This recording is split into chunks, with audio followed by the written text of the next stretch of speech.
Nakapanayam ng resibo ang kapatid ni Tina na sumuntok sa kanya. Giit niya, ipinagtanggol daw niya ang ama laban kay Tina na sinasagot-sagot daw ang kanilang ama noong June 9 ng gabi. Ako po nasaktan po yung kapatid kong bunso dahil po sa nagkakagulo na sa loob. Minura niya tatay ko eh. Masakit po sa akin yung mumurahin niya tatay ko.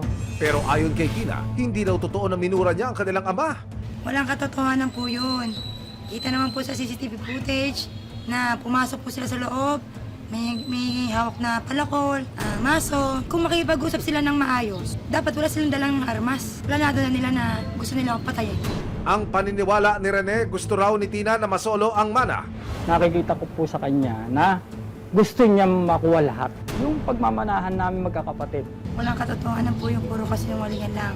Madumi ang isip nila. Ang sa akin, kaya ako binibenta yon, pinagkatiwala sa akin ng tatay ko, para sa kanila yun, para mabago ang buhay nila. Maging ang kinikita sa paupakan ng kanilang ama, pinagtalunan din ng magkakapatid. Yung 2018 po, nasa kanya na ang upa ng tindahan. Sa kanya po ibinigay ng tatay ko, nanay ko, na hindi naman kami nababahagihan. Hanggang ngayon, Hindi po totoo yun. Yung tanong bakit pinamanage sa akin ni Daddy yung paupahan? At ako ang pinapamanage na huwag sasabihin sa mga anak niya dahil kilala niya ang ugali ng mga anak niya. Sinuntok ng isang lalaki ang sarili niyang kapatid, bumulagta ang babae sa sahig at hindi na tinulungan pa ng lalaki. Ang rason sa violenteng insidente, inggitan at sumbatan daw sa mga natitirang ari-arian ng kanilang nabubuhay pang ama. June 18, nagkaroon ng pagdinig sa barangay para sa away ng magkakapatid.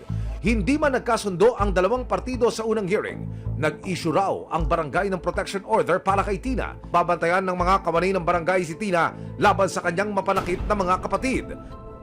Para sa ikalilinaw at ikapapanatag ng loob ni Tina kasama ang resibo, kumonsulta siya sa isang abogado para malaman ang kanyang mga karapatan. So based dito sa SBA, ikaw lang ang authorized magbenta eh. So walang involvement dapat yung mga kapatid dito sa sa SBA. Inilapit din ni Tina ang pananakit ng kanyang kapatid.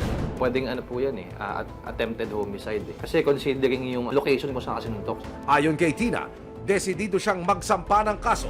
Handa akong kasuhan, kailangan magbayad sila sa ginawa nila sa akin. Yung pagsuntok na nawalan ako ng malay, paano kung hindi na ako nagising? Kawawa po yung anak kong nag-iisa. Kapag usaping mana, nakalulungkot na pinag-uugatan ito ng away sa pamilya. Kailanman, walang lugar sa lipunan ng pananakit sa kapwa, magkaduguman o hindi. Mahal ko sila eh. Kaso, hindi nila ako mahal.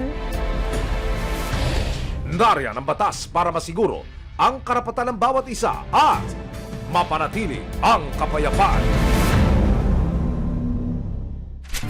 Maraming salamat sa panonood. Mga kapuso, para masundan ang mga reklamong nasolusyonan ng resibo, mag-subscribe lamang sa GMA Public Affairs YouTube channel